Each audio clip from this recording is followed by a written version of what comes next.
हिउँदाको समयमा चिसोले र वर्षायाममा झरीका कारण रारा आउन जान केही असहज बने हुन्छ।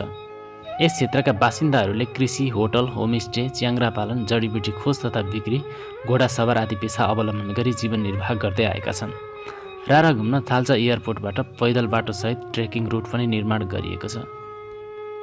राराताल हेर्न र घुम्नकै लागि यो समयमा आन्तरिक तथा बाह्य पर्यटकहरू उल्लेख्य मात्रामा मुगु जाने गरेका छन्। विभिन्न देशबाट पर्यटकहरू यस तालको सौन्दर्य, डुङ्गा सवार तथा ट्रेकिङ गर्न पुग्दछन्। उत्तिकै सङ्ख्यामा आन्तरिक पर्यटकहरू पनि भित्रिने गरेका छन्।